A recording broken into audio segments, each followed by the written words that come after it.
चलिए, नमस्कार मेरे प्यारे बच्चों, कैसे हो आप सभी लोग। एक बार फिर से मैं आप लोग के साथ शामिल होने जा रहा हूँ एक महत्वपूर्ण चर्चा में, जिसका हमने पार्ट 1 आपको दे दिया, पार्ट 2 आपको दे दिया। अब हम उस पर पार्ट 3 पे बात करेंगे।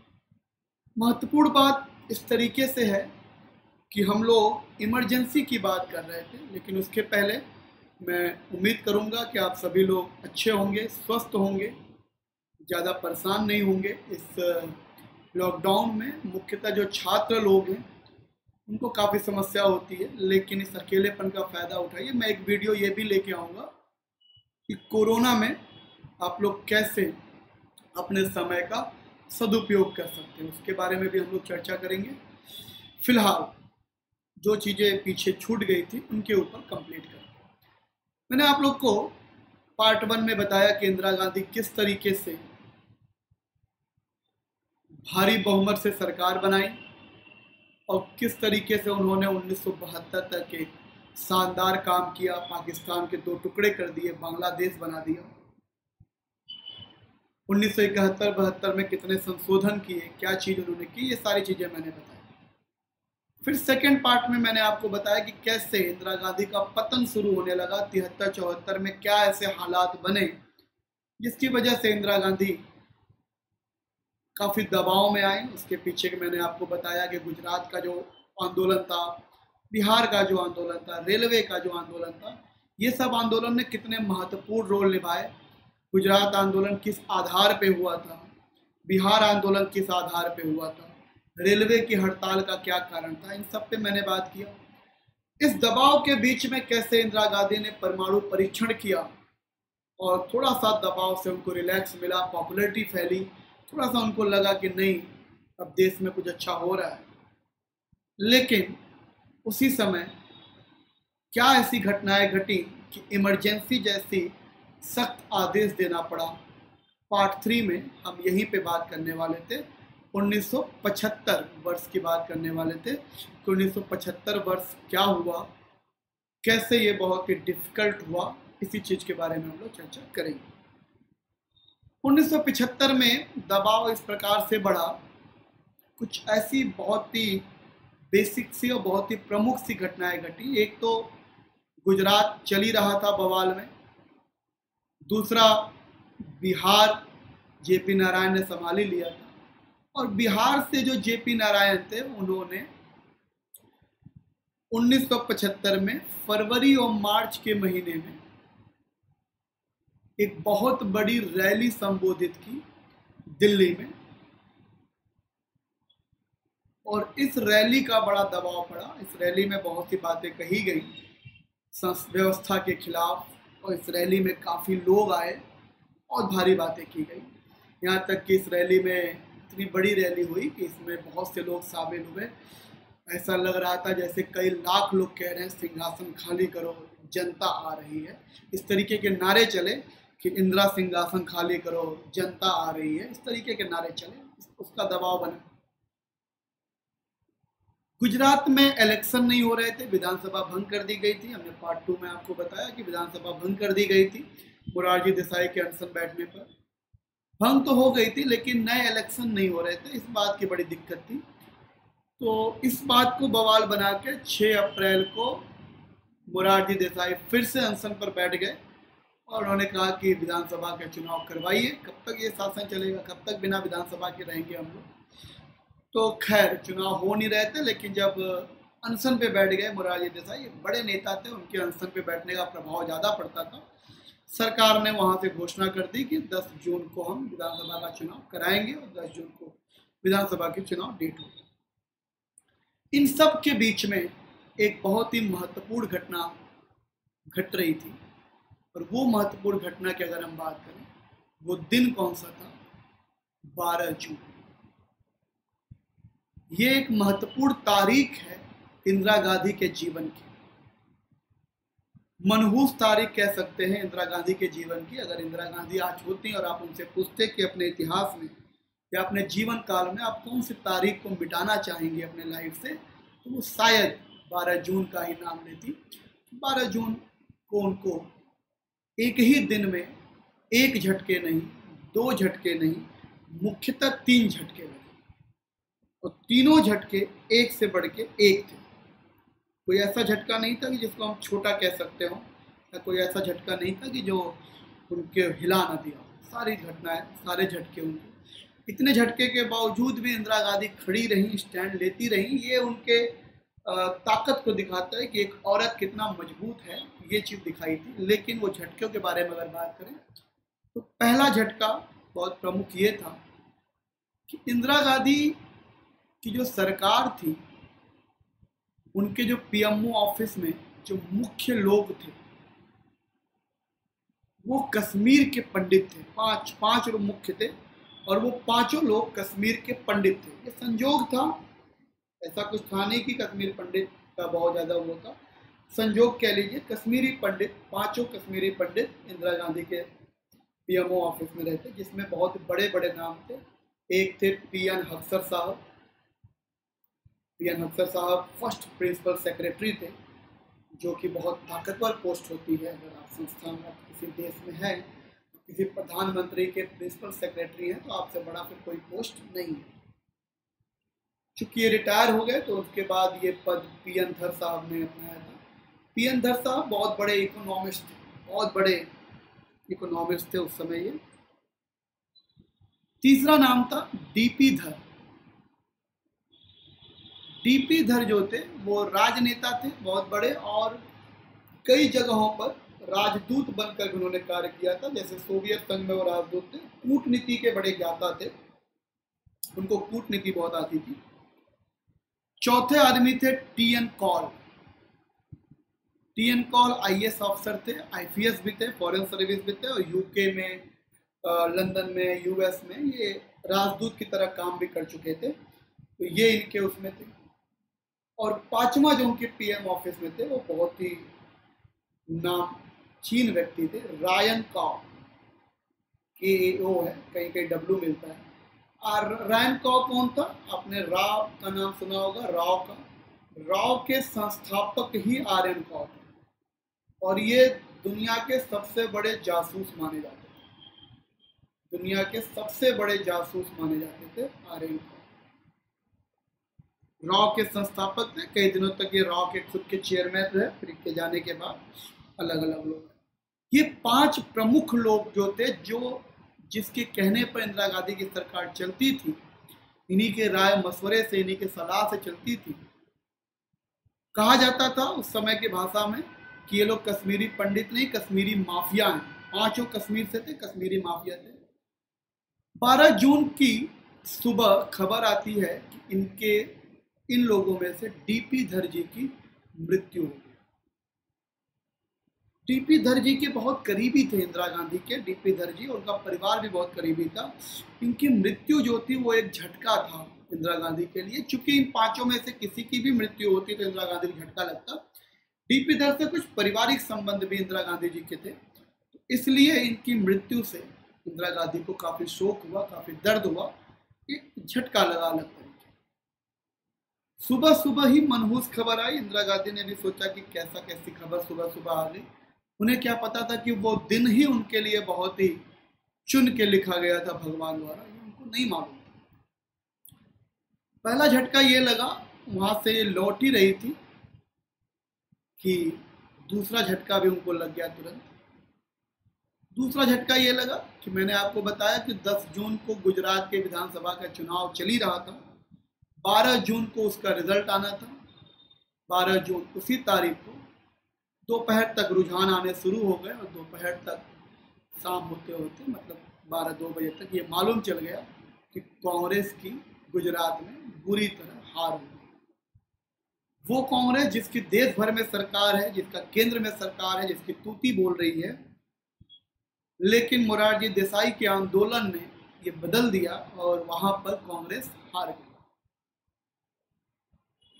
मनहूस खबर का सिलसिला चलता ही रहा। दूसरी खबर, कांग्रेस को वहां पर 167 में से मात्र 75 सीट मिली, और वहां पर जो विपक्ष थे, जो मिल के गठबंधन से चुनाव लड़ रहे थे, उनको बहुमत मिला। कांग्रेस का कोई चांस ही नहीं बना, वहां से हार गई। अभी भी उनके जीवन का तीसरा झटका बाकी था। तीसरा झटका ऐसा था जो पूरे भारतीय राजनीति का इतिहास बदलने वाला था, पूरे भारतीय राजनीति में तूफान लाने वाला था। क्या था तीसरा झटका? तीसरा झटका उनको मिला इलाहाबाद हाई कोर्ट से। इस झटके को समझने के लिए पहले मैं आपको समझाता हूं कि इंदिरा गांधी जी जब लोकसभा का चुनाव 1971 में हुआ था, तो इंदिरा गांधी जी रायबरेली से चुनाव लड़ी थी और एक तरफ इंदिरा गांधी जी थी, इनके विपक्ष में जो चुनाव लड़े थे गठबंधन की तरफ से राजनारायण जी लड़े थे और इंदिरा गांधी जी 1 लाख वोट से वो चुनाव जीत गई थी, राजनारायण जी हार गए। एक अधिनियम होता है जिसको हम लोग कहते हैं जन प्रतिनिधित्व अधिनियम 1951।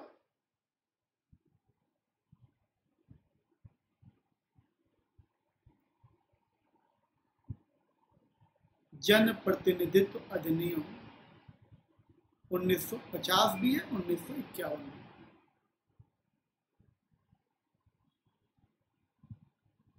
इस अधिनियम के तहत विपक्ष को ये दिया जाता है, अथॉरिटी दी जाती है कि अगर उसको लगता हो कि उसके चुनाव में कुछ गड़बड़ी हुई है तो वो हाई कोर्ट में अपने विपक्ष के खिलाफ केस कर सकता है।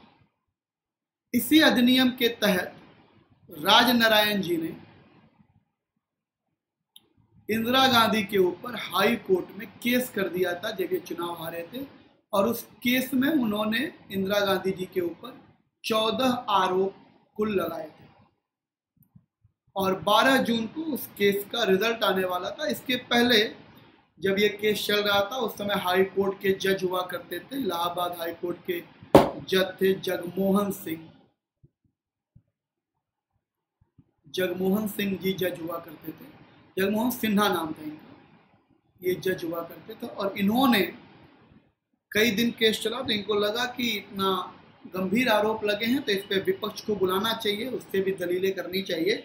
तो पहली बार ऐसा हुआ था कि किसी प्रधानमंत्री की हाई कोर्ट में पेशी हुई हो और इंदिरा गांधी जी गई थी एज ए पीएम, वो पीएम थी उस समय, लेकिन गई थी वहां पर इलाहाबाद हाई कोर्ट में और अपने परिवार के साथ गई थी। 5 घंटे बैठकर जज के और वकीलों के सवालों को उन्होंने जवाब दिए थे, बैठकर क्या खड़े होकर ही जवाब दिया था।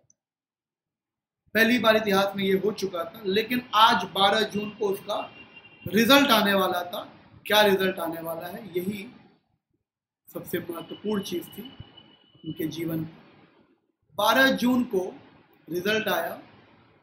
जनप्रतिनिधि अधिनियम के सेक्शन 123(7) के तहत और सेक्शन 8A के तहत, क्या सेक्शन होता है हम बताते हैं अभी। इस सेक्शन के तहत कि आपके जो भी आरोप हैं उस आरोप का सिद्धिकरण होता है, सेक्शन 123(7) के तहत होता है। और इस सेक्शन के तहत सेक्शन 8A के 123(1) है और सेक्शन 8A के तहत उनको पनिशमेंट दिया जाता है। ये होता है 14 आरोप लगे थे, जिसमें से जो जज थे जगमोहन सिन्हा ने 12 आरोप तो खारिज कर दिए थे। अच्छे जज थे, बहुत कठोर जज थे जगमोहन जी, माने जाने जज हुआ करते थे। 12 आरोप उन्होंने खारिज कर दिए, लेकिन 2 आरोपों में उन्होंने इंदिरा गांधी को दोषी पाया। कौन से थे 2 आरोप? एक आरोप उनके ऊपर ये लगा कि उनके जो चुनावी एजेंट थे यशपाल कपूर जी, उन्होंने अपने पद से, चूंकि वो सरकारी कर्मचारी थे, उन्होंने अपने पद से इस्तीफा दिया था 13 जनवरी को, लेकिन वो इंदिरा गांधी के साथ काम में जुड़ गए थे 1 जनवरी से ही। और ये संविधान में मना किया गया है कि आप अगर सरकारी कर्मचारी हैं तो अगर आप किसी चुनावी उससे जुड़ना चाहते हैं तो आप पहले अपने पद से इस्तीफा देंगे तभी जुड़ेंगे। उनका इस्तीफा 13 जनवरी की डेट पे गया था, लेकिन वो जुड़ 1 जनवरी से गए थे, तो 13 दिन उन्होंने इनके साथ काम किया था और इनके ऊपर आरोप लगा कि आप यशपाल कपूर जी की मदद ली है। एक तो ये है सरकारी कर्मचारी।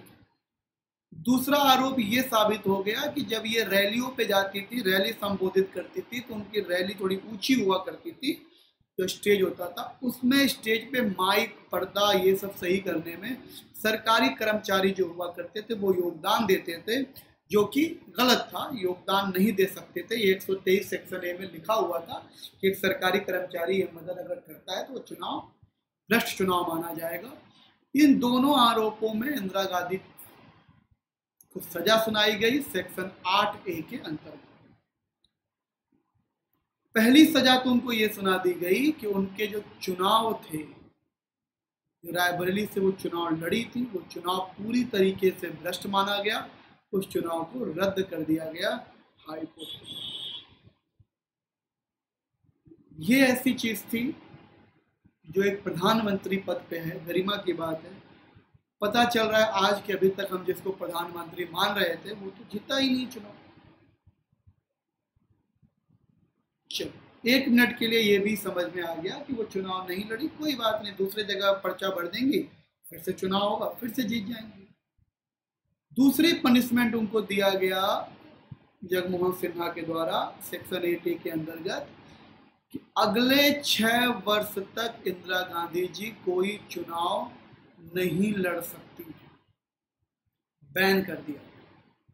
1981 तक वो कोई भी चुनाव में भाग नहीं ले सकती। ये डिसीजन जैसे ही आया, पूरे भारतीय इतिहास में, भारतीय देश में हाहाकार मच गया। मतलब एक प्रधानमंत्री का पहले तो फर्जी बन गया, वो जो चुनाव जीती थी वो रद्द कर दिया गया। अब वो चाहे भी तो चुनाव नहीं लड़ सकती थी। कुल मिला के मोटा मोटा उनकी गद्दी अब जाने वाली थी, ऐसा माहौल बन गया। विपक्ष को यही मौका चाहिए था। विपक्ष को एक अटल बिहारी वाजपेयी और लालू जी, जेपी जी, मोरारजी देसाई, इन लोग ने पूरा एक, लाल कृष्ण आडवाणी जी, ये लोग को पूरा एक मुद्दा मिल गया कि अब तो एक बहुत बेहतरीन चीज है, अब तो इनको इस्तीफा देना ही पड़ेगा, दबाव बना के हम इस्तीफा दिलवा ही लेंगे। कहीं ना कहीं इंदिरा गांधी जी का भी मन हो गया कि अब इस्तीफा दे ही देते हैं, अब तो मतलब बचा ही क्या है, चुनाव रद्द हो गया और लड़ भी नहीं सकते चुनाव। लेकिन उनके जो पीएमओ थे, पीएन धर थे, ये लोग थे, उन लोगों ने समझाया उनको कि ऐसा नहीं है, इसका रास्ता हम निकाले जा सकते हैं। हाई कोर्ट ने उनको 20 दिन का समय दिया था कि आप सुप्रीम कोर्ट में अपील कर सकती हैं और 20 दिन आपके पास है, अपने पार्टी से आप राय मशवरा करके नए प्रधानमंत्री को दे सकती हैं, बाकी सजा भुगतिए। ये जो झटका था ये इंदिरा गांधी को मतलब तोड़ देने वाला झटका।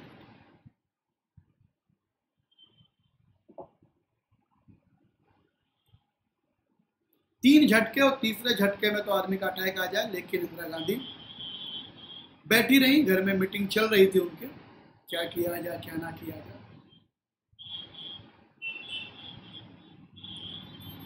काफी डिस्टर्ब थी।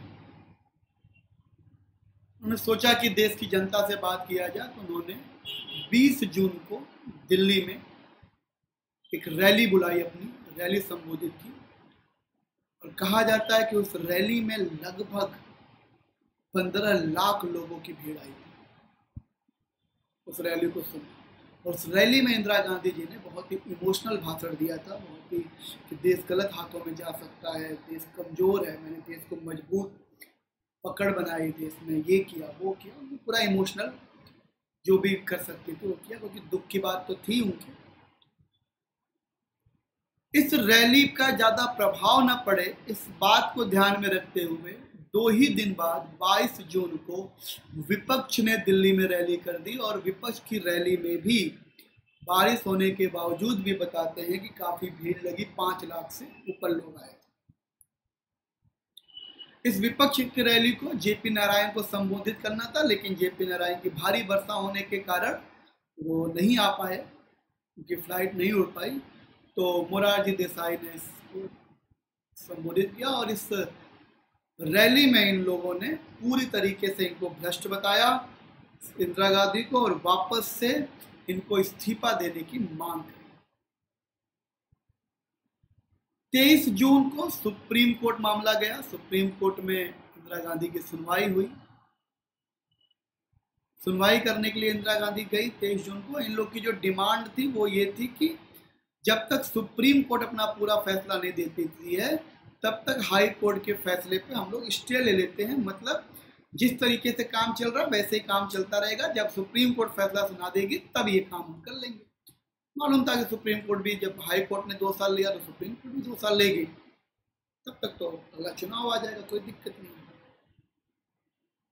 इन लोगों ने स्टे लेने की मांग की थी, लेकिन आपको मालूम है कि जून के महीने में सुप्रीम कोर्ट वैकेशन पे चली जाती है, छुट्टियों पे चली जाती है, और उनकी एक छुट्टी वाली बेंच बैठती है, वैकेशन बेंच बैठती है, और वो वैकेशन बेंच जो होती है तब तक केसों को देखती है, जब तक छुट्टियां खुल नहीं जाती हैं तब तक वो बेंच उसको संभालती है। बहरहाल इंदिरा गांधी गई,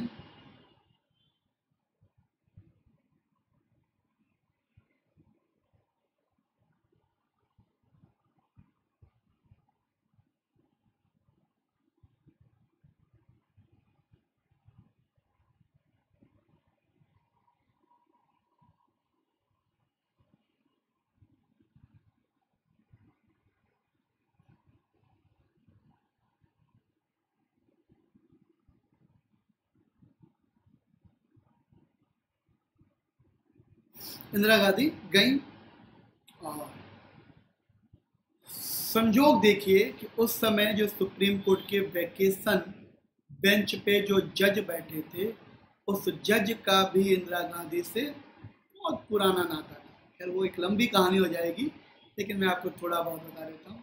कृष्णा अय्यर बहुत ही बड़े जज हुआ करते थे, कृष्णा अय्यर।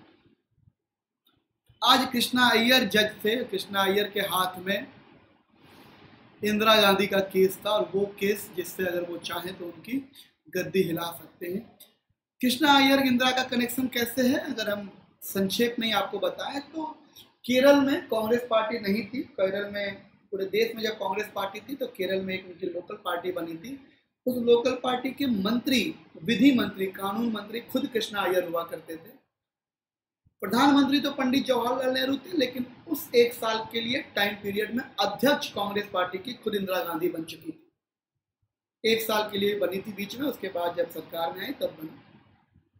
इंदिरा गांधी ने अपने अध्यक्षता में अपने पिता से कहकर आर्टिकल 356 लगाकर, अध्यादेश लगाकर वहां पर केरल के उस सरकार को गिरा दिया, और सरकार के गिरने पे कृष्णा अय्यर को अपना मंत्री पद भी छोड़ना पड़ा था। कृष्णा अय्यर फिर वकील थे तो वो चले गए वकालत करने, फिर जज बन के वो सुप्रीम कोर्ट में गए। आज मौका कृष्णा अय्यर के पास था इंदिरा गांधी के लिए, लेकिन कृष्णा अय्यर बहुत बड़ा नाम था और बहुत बड़े जज थे, तो इतने हल्के आदमी नहीं थे। तो कृष्णा अय्यर ने स्टे देने के लिए मना कर दिया। उन्होंने कहा हम पूरा स्टे तो नहीं देंगे, हम पार्शियल स्टे आपको दे देते हैं। पार्शियल स्टे का उन्होंने कहा कि ये जो मैं फैसला ले रहा हूँ ये अंतरिम फैसला है। अंतरिम फैसला का मतलब जब तक वैकेशन है तब तक का ये फैसला है, जब मेन फैसला, जब वो बेंच आ जाएगी वो सुनवाई करेगी तब आपका जो भी फैसला होगा, मैं तब तक के लिए आपको एक फैसला सुना देता हूँ। और पार्शियल स्टे में उन्होंने क्या कहा, उन्होंने कहा कि आप एज ए पीएम काम करते रहिए, कोई दिक्कत नहीं है, लेकिन आप लोकसभा के किसी भी कार्य में हिस्सा नहीं ले सकती हैं, वोट नहीं दे सकती हैं, लोकसभा में जा नहीं सकती हैं, कुछ नहीं करेंगे, आप एज ए पीएम रहिए। 23 जून को यह डिसीजन आ जाता है।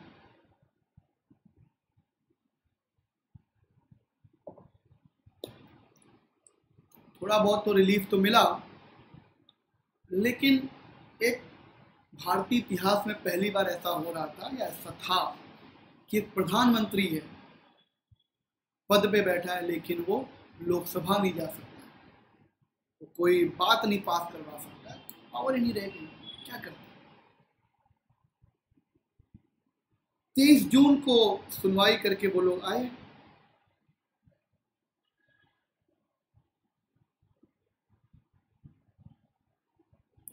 ये फैसला कृष्णा अय्यर ने 24 जून को सुनाया। 24 जून को यह फैसला सुनाया। जैसे ये फैसला आया, 25 जून को दिल्ली में विपक्ष ने फिर डिसाइड किया कि एक रैली करेंगे। 25 जून ये रैलियां केवल और केवल इनके ऊपर दबाव बनाने के लिए हो रहा था। विपक्ष ने 25 जून को रैली करने की डिसाइड किया। जेपी नारायण, मोरारजी देसाई, यही लोग विपक्ष के मेन नेता थे, डिसाइड किया, रैली करने की घोषणा की। खुफिया द्वारा इंदिरा गांधी को यह मालूम चला कि इस रैली में कुछ ऐसी बात होने वाली है जिसकी वजह से देश में अराजकता फैल सकती है।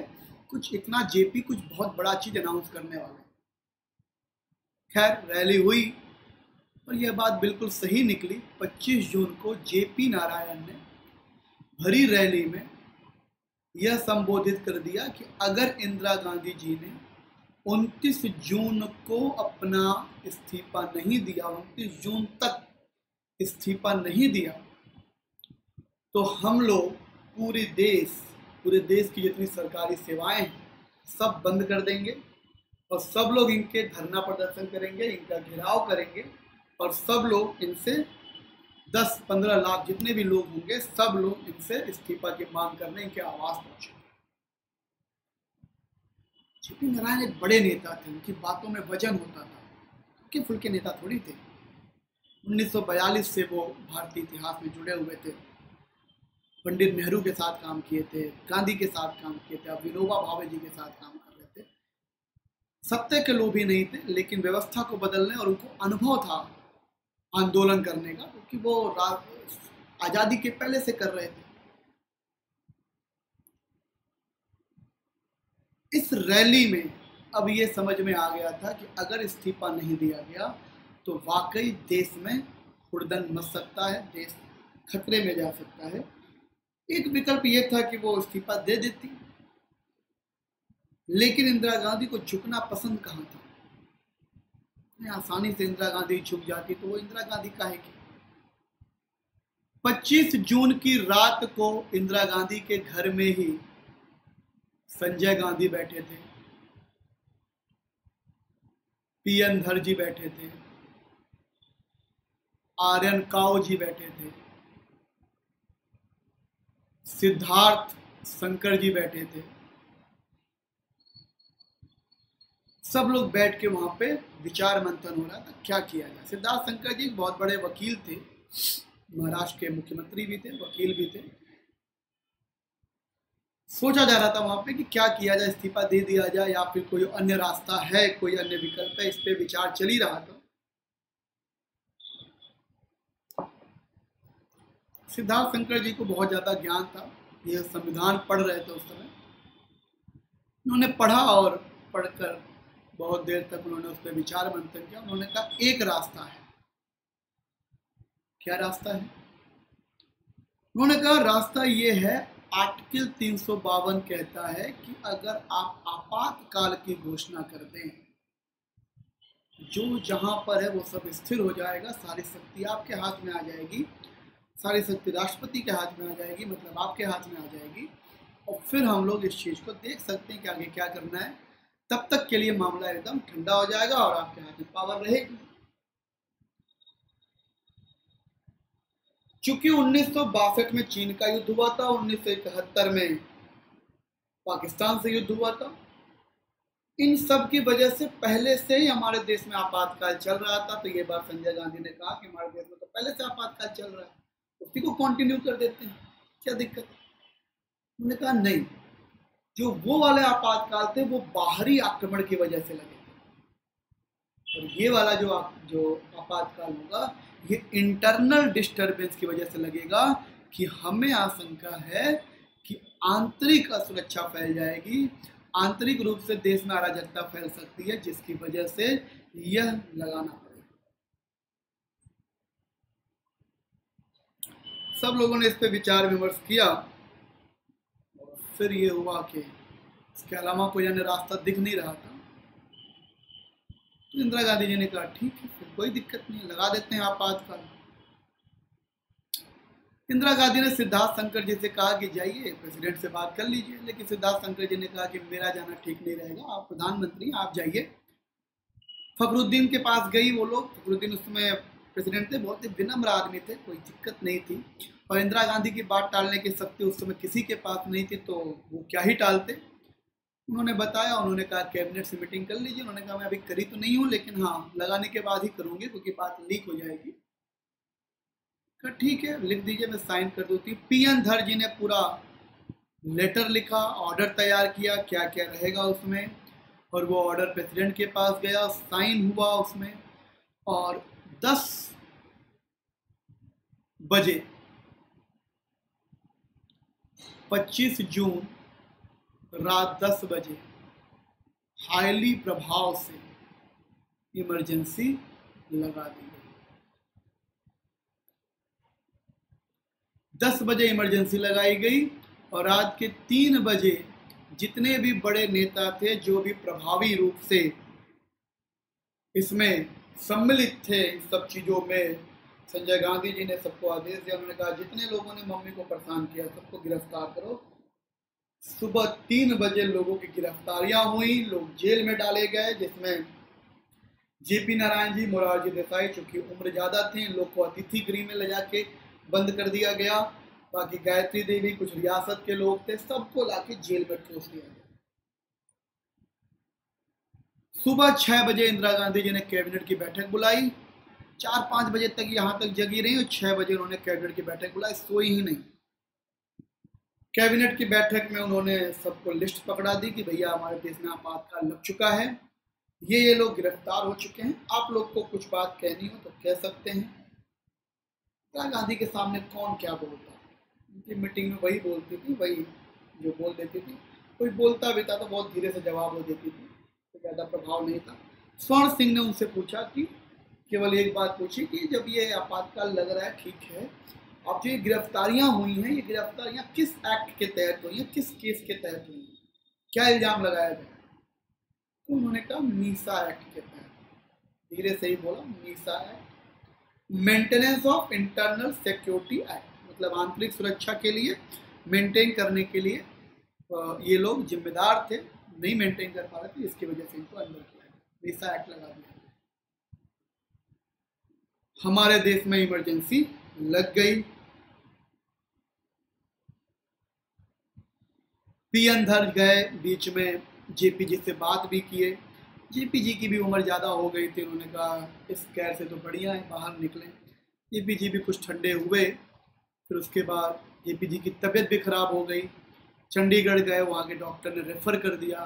अब यहाँ पर कांग्रेसियों के हाथ पांव फूलने लगे, कहीं कुछ हो गया तो हम देश को क्या जवाब देंगे। लेकिन बहरहाल महाराष्ट्र में गए, वो बच गए। फिर उनको नवंबर में ही जेपी जी को रिहा कर दिया गया। तो इस तरीके से हमारे देश में इमरजेंसी तो लग गई, लेकिन इस इमरजेंसी को कब तक रखना था, क्या सोच के रखा था इंदिरा गांधी जी ने, कब तक रखना है इस इमरजेंसी को?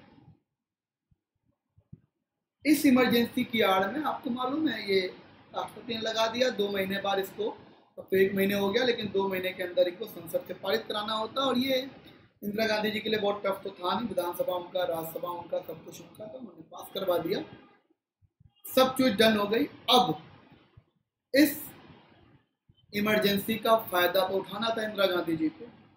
इंदिरा गांधी जी ने इसी इमरजेंसी के फायदे उठाने में 21 जुलाई 1975 को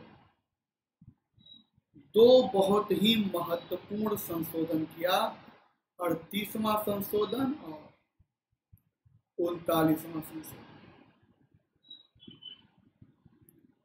ये दोनों संशोधन कह सकते हैं, 38वां संशोधन उनका इमरजेंसी जो उन्होंने लगाई थी उस पर किसी तरीके की बाद में कोई दिक्कत ना हो, उसके लिए उन्होंने नियम लगाए, चेंज किए संविधान में। और 39वां संशोधन इसलिए किया गया कि मैं बीच में जो ये केस चल रहा था, हाई कोर्ट का सब कुछ चल रहा था, कोर्ट के नियम को बदलने के लिए किया गया। मुख्यतः आप मोटा मोटा ये समझ सकते हैं। 38वें संशोधन में उन्होंने क्या किया, पहली चीज तो उन्होंने संशोधन ये कर दिया, आर्टिकल 123 या आर्टिकल 213 या आर्टिकल 239 जो अध्यादेश के आदेश हैं, उसी आर्टिकल में इन्होंने 4 क्लॉज जोड़ा, सब में 3 क्लॉज थे पहले, 4था क्लॉज इन्होंने जोड़ दिया और ये लिखवा दिया कि अगर कभी भी कोई आपातकाल लगाया जाता है, 352, 356 या 360 ये इमरजेंसी होती है, अगर ये लगाया जाता है तो राष्ट्रपति की मंशा पे सुप्रीम कोर्ट कभी भी रिव्यू नहीं करेगी, रिव्यू नहीं कर सकती, ये शक्ति सुप्रीम कोर्ट के पास से हटाई जाती है। इसलिए था कि कल को अगर इमरजेंसी हटे और लोग केस कर दें तो सुप्रीम कोर्ट पूछे क्या मंशा थी, क्यों लगाया गया, कितनी आवश्यकता थी। तो हमारे पास कोई पुख्ता सबूत ना होने के कारण फिर से कोई रायता न फैले, उन सब रायता से बचने के लिए उन्होंने कहा कि राष्ट्रपति की मंशा पे कोई सवाल ही नहीं करेगा, सुप्रीम कोर्ट इसका रिव्यू ही नहीं करेगी, खत्म। दूसरी चीज, उन्होंने एक एक्ट पास किया, election law amendment act, ELL।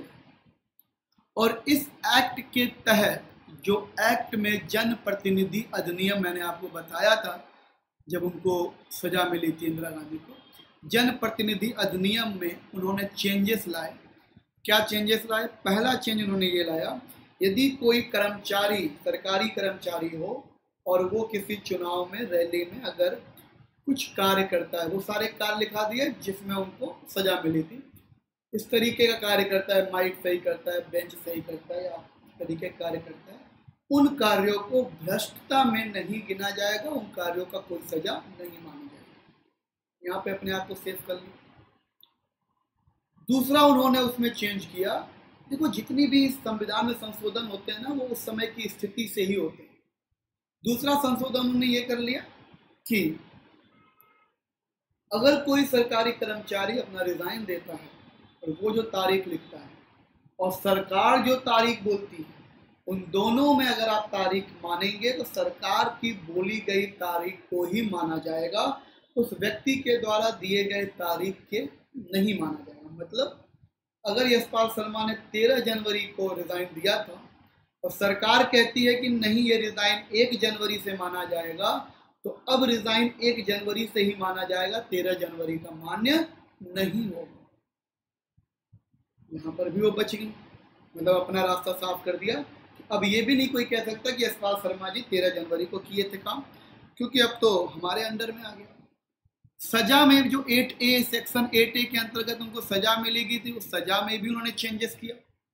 उन्होंने कहा कि अगर किसी प्रधानमंत्री को हाई कोर्ट में सजा मिल भी जाती है, किसी भी व्यक्ति को सजा मिल भी जाती है हाई कोर्ट से इस गुनाह का, तो वो राष्ट्रपति के पास जाकर क्षमा याचना कर सकता है, और राष्ट्रपति के पावर है कि वो उसको क्षमा कर दे, और राष्ट्रपति क्षमा कर देगा तो कोई मतलब ही नहीं, फिर तो वो बरी हो जाएगा।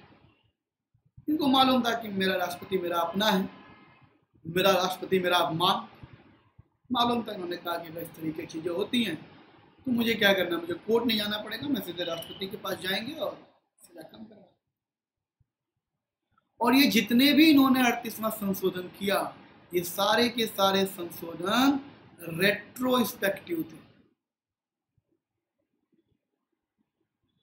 रेट्रोस्पेक्टिव का मतलब ये सारे संशोधन इस आधार पे किए गए कि ये संशोधन आज से नहीं लागू होगा, ये संशोधन तब से लागू होगा जब से संविधान बना हुआ है, जब से संविधान के नियम चल रहे हैं। मतलब आजादी के समय से ही ये नियम चल रहा है, ऐसा ये प्रतीत नहीं होगा कि ये नियम आज से हो रहा है। रेट्रोस्पेक्टिव के आधार पे इसको संशोधन करवा दिया गया। मनवाने की क्या है, पूरी पार्टी उनकी है, राज्यसभा लोकसभा सब उनकी है, सब लोग वोट किए, मान गए। इससे ये हो गया कि अब उनके ऊपर जो हाई कोर्ट का इल्जाम लगा था, हाई कोर्ट ने जो सारे इसके सारे नतीजे, सब के सब हाई कोर्ट के जितने भी फैसले थे, सब के सब क्या हो गए, कैंसिल, खत्म हो गए, बच गई। 39वां संशोधन उन्होंने क्या किया, एक तो संशोधन आर्टिकल 71 में उन्होंने कर दिया कि अगर कहीं पे किसी भी जगह पे विधानसभा नहीं है और फिर भी राष्ट्रपति का चुनाव करवाना है तो बिना विधानसभा के भी राष्ट्रपति का चुनाव हो सकता है। ये तो सुप्रीम कोर्ट ने, मैंने पार्ट 2 में आपको सिखाया था, बताया था कि सुप्रीम कोर्ट ने इस बात की मंजूरी दे दिया था, तो कोई ये बहुत दिक्कत नहीं थी। दूसरा और तीसरा अधिनियम जो था, जो संशोधन था, वो सबसे बुरा, देश का सबसे बुरा संशोधन माना गया। दूसरे तीसरे में इन्होंने क्या किया कि अगर जैसे राष्ट्रपति के चुनाव के बीच में अगर मतभेद होता है तो उसमें हस्तक्षेप सुप्रीम कोर्ट करता है। उन्होंने कहा प्रधानमंत्री या स्पीकर के चुनाव के बीच में अगर कोई मतभेद होता है तो उसकी जांच 329B में मेंशन जो अथॉरिटी है वही कर सकता है, और उसकी अथॉरिटी की जो फैसला होगा उस पर सुप्रीम कोर्ट कोई रिव्यू नहीं कर सकता, इसका कोई रिव्यू नहीं करेगा। उस अथॉरिटी ने जो आदेश दे दिया वही मान लिया जाएगा। यहां से भी सुप्रीम कोर्ट खत्म। चुनाव का मतभेद है, प्रधानमंत्री स्पीकर का कोई भी चुनाव हो रहा है, अगर उसमें मतभेद पैदा हो रहा है तो सुप्रीम कोर्ट को ज्यादा लोड लेने की आवश्यकता नहीं है। 329B में जिसको भी अथॉरिटी बनाया गया है वो अथॉरिटी इस बात का निश्चय करेगी, और एक प्रधानमंत्री को इन सब चीजों को हैंडल करना कोई टफ काम नहीं है। तीसरा जो उन्होंने किया वो बहुत ही खतरनाक किया। उन्होंने क्या कर दिया, 87 से लेकर 124 तक की एंट्री भर दी, किसमें, 9th शेड्यूल। 9th शेड्यूल वो शेड्यूल होता है, 9वीं अनुसूची, जो लैंड रिफॉर्म के लिए बनाया गया था। और इस सूची में आपको मालूम है सुप्रीम कोर्ट या कोई भी कोर्ट रिव्यू नहीं कर सकती है, जांच नहीं कर सकती है। इन्होंने 9th शेड्यूल के अंदर डाल दिया ये वाला नियम, जन प्रतिनिधि अधिनियम के अंदर ये जो चेंजेस किया गया था सजा में और चीजों को जो चेंज किया गया था, इन सभी को, इसको इलेक्शन एक्ट कहा गया, इलेक्शन अमेंडमेंट एक्ट कहा गया। इस एक्ट को 9वीं अनुसूची में डाल दिया। इसका मतलब कि अब सुप्रीम कोर्ट चाह के भी इस एक्ट का रिव्यू भी नहीं कर सकती है, खारिज भी नहीं कर सकती है, खत्म, ये एक्ट पास हो गया 9वीं अनुसूची में। दूसरा कि कल को अगर लोग छूटे जेल से और वो केस कर दें कि हमारे ऊपर मीसा एक्ट क्यों लगाया गया था, क्या रीजन था, इन्होंने तुरंत क्या कर दिया, मीसा एक्ट को भी 9th शेड्यूल में डाल दिया। 9वीं अनुसूची में जाने के बाद अब उस पर कोई रिव्यू नहीं होगा। अगर सरकार ने आपके ऊपर मीसा एक्ट लगा दिया है तो लगा दिया है, अब उसको सरकार ही हटाएगी, सुप्रीम कोर्ट आप नहीं जा सकते, उसका कोई रिव्यू नहीं है। एक और एक्ट हुआ होता था उस समय, कोफे कोसा। कोफे कोसा जो एक्ट था वो तस्करी के लिए जाना जाता था, इसका फुल फॉर्म मुझे एग्जैक्ट नहीं याद आ रहा है, कोफे कोसा, ये तस्करी के लिए था। इस एक्ट को भी उन्होंने 9th शेड्यूल में डाल दिया, क्योंकि कुछ लोगों के ऊपर ये भी एक्ट लगा था, 9th शेड्यूल में डाल दिया कि इसकी कोई जांच नहीं। और इस तरीके से इमरजेंसी लगाने के बाद इंदिरा गांधी ने इतने संशोधन करके अपने आप को सेफ कर लिया, बचा लिया और सेफ हो गई। सारे रास्ते उन्होंने अपने खोल लिए देश जेल में। कहानी और भी है, सुनाने लगेंगे तो टाइम बहुत जाएगा।